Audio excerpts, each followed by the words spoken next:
All right, y'all. We are home. I wish I had a better little setup going on right now. It's a little I'm not in my little comfy chair and stuff like that. My lighting's not set up, but we are home. We about to take off these lashes, take off this makeup. Then I'm about to curl up my hair and then put it under this bonnet. But right now I just wanted to make sure I take off all this stuff off my face first.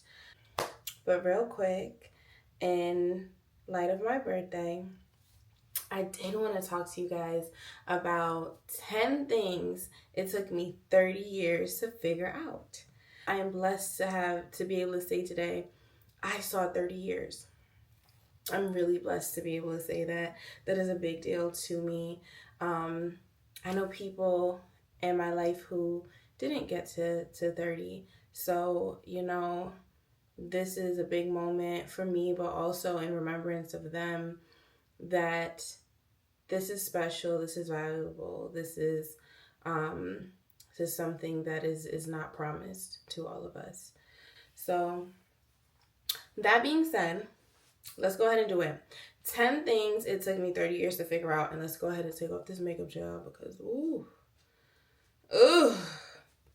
I can't wait. I can't wait till you come over. Number one, them girls never liked you, child. They never did. It took me a long time to figure out my intuition versus my insecurities. In my humble opinion, if we fell out, we was never locked in. And that's just how I feel about it. Now, I understand people grow apart, things change, life changes, but when I say fell apart, I mean fell apart like I can't talk to you, you can't text me. If I see you in the street, we wouldn't make eye contact. If we did, we wouldn't say a thing. It probably would be some fighting or some tension between us. If we fell out in that way, we was never as locked in as we thought we were. And it's so important to recognize that sometimes the friendships and relationships that we create with people are those that we create out of convenience, not because it was created out of connection or out of calling. And there's a difference. And I've learned that a lot of times, sometimes you can't really lock in with some of the people that you, especially some of these women, you can't really lock in with them the way that you want to lock in with them because something in their spirit really not rocking with whatever is in yours. And there's nothing wrong with that. And when you sit down and you really think about some of these people that you've gotten to these volatile seasons in your relationship with, to again, where we can't even speak to each other. You never liked me, much less loved me. This was never something that if you truly sat down and asked yourself if it was valuable to you, if it mattered to you, if it was worth it to you, that you could say yes on all of those counts. No, them girls never liked you. My life has been so much freer since I have let go of the people that showed me through their actions, whatever you saying is not lining up with what you doing. And I gotta go. There's no regret in my heart. I never wake up in the morning thinking, damn, I wonder if me and so-and-so could this or me and so-and-so could that. Because every single person that I need in my life is in it and would never let me go. Number two, love will never feel like love if you are not your first love. Now, I saw Viola Davis post something recently about that with her husband. They were asking, like, what's the secret? How do you guys do it? It is no secret. Some people work out, some people don't. But she said one thing that really keeps her tight and together and has allowed her to attract the friends and the lifestyle that she wants is that she's her first love. It took me some time to be able to really recognize how much I was worth to me, how much I valued me, how much it was time for me to put me first and put time into me and also be proud of me and look and be like, wow, girl, you doing the thing. All right, girl, let's work on this a little bit. Girl, you got some potential there. We really doing this, huh? You know what I'm saying? Like, really get in there and lock in there with me. And as I was able to do that and take care of me and be mindful of me and be loving and gentle with me, I watched everyone else around me have no choice but to do the same or to exit stage left. Number 3. This one's simple. You'll either be okay or you won't. There is no point in stressing over the things that may or may not happen, because they may or may not happen. And that's just the reality and the facts. And it took me 30 years to get to the point of I'm wasting my time worrying about whether people will like the YouTube video or not. I'm wasting my time worrying about whether the man will do this, do the thing that I want him to do or not. I'm wasting my time wondering if the book will be good or not, if the client will say yes or not, if the restaurant will give me the deal or not. Because it's either going to happen or it's not. And it's for you to deal with what is taking place. So why spend time, waste time worrying about, you know what I'm saying, what will or will not happen, when you can just be a part of what's happening right now? Yeah. This one here, this one pissed me off when I found this out, y'all. There is no shortcut, baby. There is no shortcut. There is no quick route. There is no easy way. There is no get rich quick. There is no simple math. There is no, boom, bam, bam. There's no boom, bam, bam. Okay? Everything is hard. Everything is hard. Get in a relationship is hard. Stay single is hard. Two-parent household is hard. Single mom household is hard. Get the job is hard. No job. Full entrepreneurship is hard. Do both is hard. Everything is hard. Everything that is worth anything is going to require something from you. And I had to learn that the very hard way, because, baby, if it was a loophole, I was trying to find my way through it. If it was a way to make it easy, because, the AI tools, blah, blah, blah. Because, I know if I can just get such and such and go to the seminar and figure out their formula, I can just apply it to my blah, blah, blah, blah. It's hard, period. I don't care what you do. You want to sell bricks or you want to sell cookies. It's hard. It's hard. There's no shortcut, and that's it. Moving on. So here's the thing, right? If it look like a app, walk like a app, sound like a app, then it must be an app.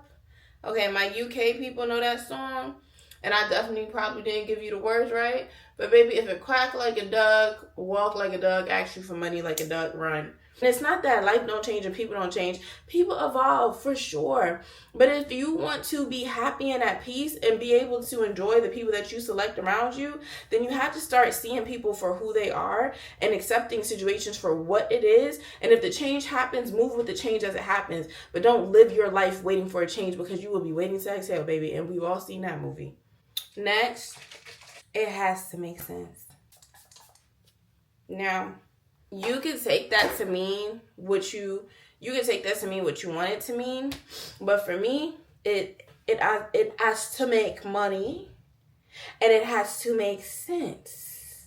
It took me 30 years to understand that what I say, what I think, what I connect myself with, what I aspire to be a part of has to make sense for my purpose. Who God designed me to be before he even formed me in the womb. That moment where he knew me. That moment where I was something that I can't even fathom today, But a being that he knew had a set of skills and could do this and could do that. In order for me to connect to that, I have to be still. And being still is what allows me to make decisions that make sense. Otherwise, I'm just making decisions based on what other people think are good for me. Next, all it takes is a few small changes to make a big transformation. Ooh.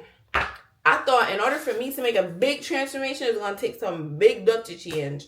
I was going to have to, move to the other side of the world. I was going to have to get a new type of car with a name on it. I was going to have to reinvent my, how I did everything, like change the colors of my closet. I was going to have to change my entire type of friend groups. I was going to blah, blah, blah. And while those things did take place and are important, right? they're not the only things that are important. Because it's similar to why, like me personally, I don't really believe in manifestation, right? I understand how it works. I understand that the mind is a powerful thing, but I don't think that manifestation alone is what gets us to where we need to be next. I do believe in God. And I do believe that there are things that God wants for me that I haven't even thought of yet. So I think that even when we manifest, we can only manifest, right, to our level of understanding. And a lot of us don't understand ourselves. And that's another conversation for another day. But if I am manifesting like, okay, I want a big house. All right, I want me a tall man, finance, I can get all of these physical things, right? Because at the end of the day, if you keep speaking about something enough, yes, it is going to happen. If you keep thinking about it enough, yeah, it's likely going to happen. You're likely going to find yourself gravitating towards those things because the mind is a very powerful thing. But for me, what does it profit me to be surrounded, to be in a new place with my nice car, nice house, bomb friends, they all rich, you know what I'm saying? The business making the money, the this, the that, right. But to not feel fulfilled in who I am, to still feel empty, to still feel lost, to still feel depressed, to still feel anxious, to still feel like those friends don't really get me. That man don't really love me. This city don't really fit me. This job don't really inspire me or spark me. You know what I'm saying? Like, what does it profit me to have all of these material things that I wanted and gravitated myself towards, but I never took the time to ask God what he wanted for me? All right, next. These next ones is really quick and to the point. You always have a choice. I know that sounds crazy, but it's true. Now, the choices that you have may not always be the choices that you like, but I have learned no matter what, you always have a choice. And once you make the choice, it's important for you to sit down and take accountability for that choice. Your life is not a result of everybody else's decisions. It's a result of your choices. Next, second to last, be patient and delay. Ooh, I feel like I just learned that last week. I have a bad habit of when delay happens, I think I need to move faster. I think delay means I'm not going fast enough. Like, it's like, all right, step up your urgency. Let's go ahead and get this going. Let's get that. Let's get to the board. Let's strategize. Okay, maybe we got to do this. Maybe we got to do that. Not recognizing that delay is an indicator for reflection. Delay is an opportunity for rest. And when you can be patient in delay, it's kind of like being in the Matrix. You know, when they was in the Matrix and all the letters and the things started moving slow, when it was like they could do, okay. Be patient and delay. When you are patient, when things are going wrong or not going as you think they should, you recognize that there's always something for you to do when the plan gets paused. And finally, last but definitely not least, today is the day, you know? Today is a day. No day but today. For my rent fans, y'all get that. But my grandpa used to always tell me, you know, I've never experienced a tomorrow, and I've never been able to be fully present in a yesterday, but I've always had a today. I've always experienced a today. Every day has been a today for me. And, ooh. All right, let's put the leg there. All right. My body is like, baby, it's time to break it on down. Like I told you guys, I'm so grateful for 30 because I know many who were not able to have this celebration. I'm so grateful for 30. And I think that it's a reminder for me that today is the day that matters the most. Not the future us or the 3-year-old us. They are important, yes, but they are not the most important. What's the most important is what you do with the day that you actually have. And I think some of us live so far in the future, especially my millennial girls like myself. I spent a lot of my 20s just planning and planning, being like, okay, so in 3 months from now, I'm going to do this. And then by then I'm going to have this amount. So then I can use that amount 5 years from now to blah, blah, blah. Like, I was always in the future. That my present was looking goofy. And I had no idea why. My present was off. My present was missing things. I just wasn't there. I wasn't showing up for today because I was so invested in tomorrow. And then when tomorrow fell apart, I fell apart. So something that I had to learn was today is what matters. Today. And if today all I have the energy to do is get an iced coffee and an eclair, then that's what I'm going to do today. And that's okay. I'm not the only architect of my tomorrow. And that is the most freeing thing that I've learned in my 30 years.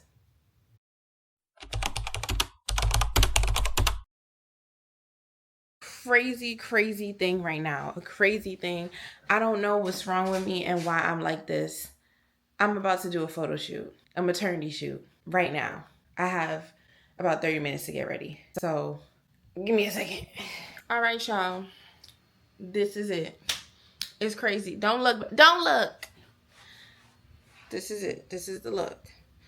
The face is done. The hair is done. Zerica got all the things with her.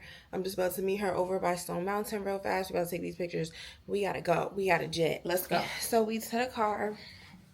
We're gonna do this little shoot at Stone Mountain. I'm so excited. This is the same photographer that did my maternity shoot last time, and it came out amazing. And we literally did it like in the nick of time before. The cool thing is I said I wanted to do some walking anyway. So today we may be doing some walking, child. We may be helping this baby come on down. Come on down, baby. So, bringing me a little sweater just to have in case I need it. And my mama is also on the way. And she got an attitude with me because I told her, like, I don't got time for you, like, doing the things you do. You know what you do. She's like, what do I do? You know what you do. So we beefing a little bit. I told her to keep her Caribbeanness to a minimum. Come Kiambada. Alright. Lana. Makiambada. Not today. Please. And she said, this way I'm gonna. Oh, let me go. This one look really pretty though. This area look really pretty with the purple. I was just looking at that trail. So there's so much open space right there. And it's like really shady. So yeah. It's up to you. We can start right here. Okay. You ready? Yep. Alright, y'all. So we gonna slip it on, slip it in. I might be a little naked out here in the woods, and that's my business. I might also, you know, I'm very pregnant. I might have to squat, and that's also my business. But as a yard gal, I don't mind. So yeah, so let's do this. So I had already started applying all the things that I told you guys in the beginning of the video I learned in 30 years of being here. And one of the first things was it's either going to happen or it's not. So I wasn't going to have a maternity shoot, but I decided, you know, today is the day, and if I'm going to have this baby, I'm going to have this baby. And if I'm not going to have this baby today, I'm not going to have this baby. But I'm going to take a picture of me being fine as hell holding this baby. You feel me? And I'm so happy I did. All right, y'all. That was shoot one. Now we're about to go to the water. These curls did the best they could. They did. But I just have learned from wearing hair for a long time. There's only so much that this hair can do. Okay? This hair is not Superwoman. Oh, child, they done. Why y'all ain't tell me they was leaving me? We getting our walk in. You see this? We gonna walk this baby out one way or another.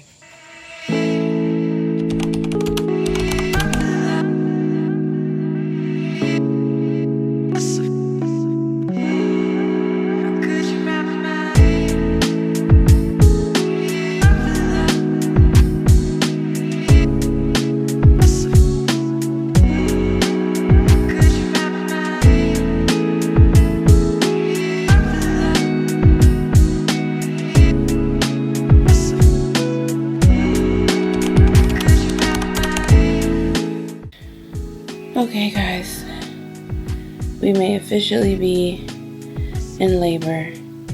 My contractions are now every 5 minutes, and I just got a pretty strong one.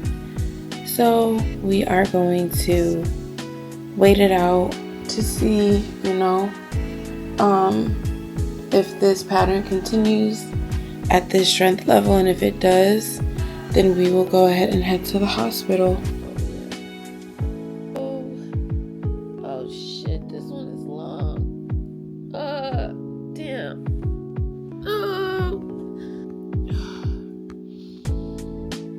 So we're going to the hospital. On our way to the hospital, it feels like everything wants to come out of me. The contractions are a little fucking crazy. But all the lights are green, praise God. So we should be at the hospital in about 5 minutes or so.